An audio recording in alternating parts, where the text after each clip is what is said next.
India's caseload in the meantime dropped below 300,000 on Monday with over 281,000 cases reported.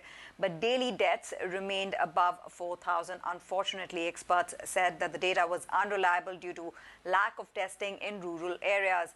The financial capital of Mumbai reporting 1,240 new infections on Monday, its lowest single-day count since March 9th amid fewer tests as a severe cyclonic storm lashes the region. The state of Maharashtra has extended its partial lockdown to June 1st as cases continue to rise in the rural areas. In fact, I'm pleased to say on that note, we have a very important voice from the state. Aaditya Thackeray is Maharashtra Minister of Tourism and Environment, joining us from Mumbai for a CNBC exclusive. Aditya, it's great to have you on the show. Thank you very much for your time. I want to start off there, try to understand whether or not your government is working with a rough timeline on when they think they can ease some of the lockdown measures given this latest extension. Do you have a rough timeline in mind? I think the rough timeline only will depend on largely the COVID cases that we face in our state. Even today, as we speak, we are, of course, trying to ramp up our testing since testing is absolutely voluntary and people can test at whatever point they want to. And we're trying to be transparent and we are wanting everyone to come up and test. I think the most crucial point would be the first priority and the first parameter for opening up, which will be slow, which will be staggered, and it is only and only going to be the amount of COVID cases that we get. So our first priority is health and safety, and that's what we're looking at. Of course, even the lockdown today, if you see, is quite calibrated. Our essential offices are on, our manufacturing services are on, exports and imports are on. So it's very, very calibrated. Having said that, when you can step out for non-essential activities would only depend on the caseload. Right. Aditya, let's talk about the vaccination plan for your state. And that's, I know, one of your top priorities as well, aside of handling the pandemic and the virus count. We are given to understand, and news that just came out this morning, President Joe Biden is allowing exports of 20 million doses of either Pfizer, Moderna or J&J vaccines out of the U.S., in addition to the 60 million doses of AstraZeneca vaccines pledged earlier. Are you part of the deal since you're seeking global supplies? We are seeking global supplies. We floated a global tender, and not just us, there's Mumbai, there's Pune, a couple of cities across India and a couple of states as well. Since now the procurement of vaccines has been deregulated for at least 50% of the stocks across the country. Having said that, we are, yes, of course, trying to get as many vaccines as possible for our state. We have a population of 120 million. And our firm belief and the medical belief in the state is, if we want to prevent a third wave, which is, we see a possibility around September, October, we have to vaccinate as many people as we can and protect them. So that is the intention. So we would want to procure globally from wherever we can. And Minister, I'm just wondering, once you do receive these supplies, hopefully from the U.S. and other places, I mean, what are the challenges involved in actually distributing them? Because we understand it's one thing to be a recipient of extra vaccine doses, but actually getting them into the arms of individuals is another task. So Maharashtra as a state has been one of the fastest states to vaccinate the people in terms of the supplies that we are getting.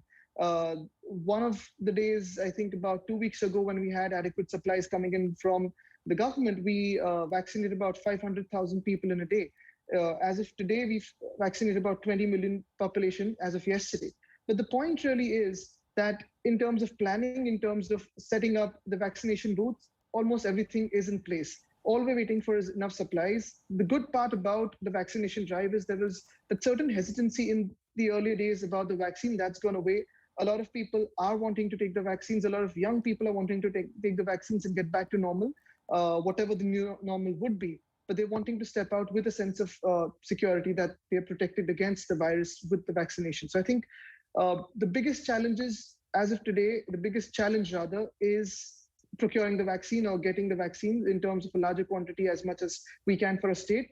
Beyond that, the ground systems are pretty much in place. Of course, going into the rural areas, vaccinating the population, or going into densely populated areas and vaccinating the people would be one of the logistical challenges that we are trying to prepare for, and that would be in place as soon as possible. Okay. And Minister, can you give us a better idea of just what is happening in the way of the cyclone complicating efforts? in order to vaccine individuals and also testing, if you will, because watching these images of the cyclone, it's just extremely difficult. I mean, especially considering what these people have already been through. What is really a point to think about now is we faced two cyclones in less than a year. And it's not a situation normally for the West Coast or for the state of Maharashtra to face a cyclone like we faced. Last year, it was about 107 kmph. This year, it was about 114 kmph. Even though we didn't have the landfall out here in Mumbai or Maharashtra, we had, of course, our coastal line being battered by the cyclone. And it is one of those things that we need to think about in terms of climate change as well, because now as we go forward, if we've had two cyclones in less than a year, we've got to start looking at what are the operative procedures that we need to have in place in terms of protecting our people from cyclones. We've evacuated about 12,000 people yesterday. Our casualties are bare minimal, and of course, to people or livestock. Having said that, we need to start preparing for the future in terms of serious climate change measures that we're looking at now, in terms of, if you see the visuals as well, that was never a visual for Maharashtra as a cyclone. So that is one. Of course, having been battered by the cyclone yesterday, the tests have been mildly low. We're upping our tests again from today onwards, and the vaccination program would resume today onwards. And that's very heartening to hear, Aaditya. I do want to ask you once again about your vaccine supplies and the plan thereof. The BMC, the municipal corporation, local municipal corporation that is, has apparently issued global bids to acquire 10 million COVID-19 vaccine doses. If not specifically, but can you tell us the status of those orders and when would they reach Maharashtra? The reason for that actually is the BMC, and of course the state government actually has been mandated by the government of India to vaccinate the population between 18 to 44. Now, Maharashtra is about 6.5 crore population that remains between 18 to 44. And if you have to vaccinate them in time, we need to act fast. And that's what we're scrambling for vaccines globally. Of course, for a city like Mumbai or for a city like Pune, the municipal corporations themselves can procure the vaccines because of the financial capabilities they have. And they floated the bids. Let's, without putting in a bias of what company would come in, I would just want to say, let's wait for the bids to open, or let's wait for anyone to come into the bids. I wouldn't want to go into the details about it because that won't be appropriate for me at this time. Sure, we appreciate that. What about coordination with the Center on Vaccine Supplies? And also we were getting reports about there being infighting within the states for vaccine supplies. Are you facing that challenge and how are you dealing with it? I think with the amount of states and the federal system that we have, of course, there is bound to be, some glitches here and there. But overall, I think everyone's working together. Everyone is working towards a common aim. Everyone's working to protect their own citizens at the city level, the state level, the national level, because we believe that till every Indian is vaccinated, no Indian is safe. So we've got a large task at hand. We've got limited time. We're preparing for the third wave. I think our priority is common, vaccinate as many as we can. So as long as someone gets vaccinated in the country, we're all pleased. And we wish you the very best on that, Aaditya. How prepared are you for the third wave, and how serious a risk is the third wave, you think, given the slow vaccination rollout we've seen thus far? So the third wave, because of the numbers of vaccines in our hand, may seem like a possibility very soon in terms of September, October. Now, there are a couple of things we're really focusing on. Since April, basically, our Chief Minister, Mr. Aaditya Thackeray, Deputy Chief Minister, Mr. Ajit Pawar, all of them, the Health Minister, all of them are really, they've started discussing the third wave in various possibilities. Now, for the third wave, we're preparing for three major things. One is the state's medical response. Now, our medical response is completely guided by a task force of 11 doctors who have put together a standard operating procedure for the state. All our response, be it administrative or medical, to COVID has been on the advice of the medical task force. We're looking at which demography might be affected. We also have a fear of kids, children, and teenagers that might be affected, because that is one section that was not yet exposed to COVID in the last two waves. That is one of our fears, which we are preparing for.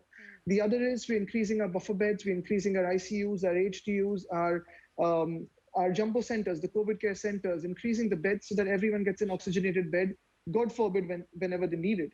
And the second one would be a social response. How do we behave which is, in terms of COVID appropriate behavior in the third wave. Is double masking necessary? What is exactly a double mask? Right. How much can we step out? Sure. That is the second thing. And the third thing, of course, is the corporate response, because industries have to go on, work has to go on. That's how we're trying to prepare for the third wave. Yeah, and it requires collective effort. I have time to slip in one more question now. That is Dharavi a risk, being one of Asia's largest slums, and how are you managing that? So even though the Supreme Court has praised the Mumbai model, and the world is speaking about it, we're not right now open to praise. We're basically just holding on, and we're saying everything is at risk. If we don't take care, everything is not at risk. If we take ample precaution, if we wear our masks, and if we stay safe, I think that is the motto we're going ahead with. So we're not yet declaring any victories, and we're not declaring anything at full risk. We're just wanting to keep our balance and move forward with ample precaution. That's right, and we appreciate what you've done thus far with the case count declining in Mumbai, and overall Maharashtra seems like the situation is under control. Aaditya Thackeray, thank you very much for joining us and giving us those details about your strategy in fighting the pandemic Pleasure being here in your state.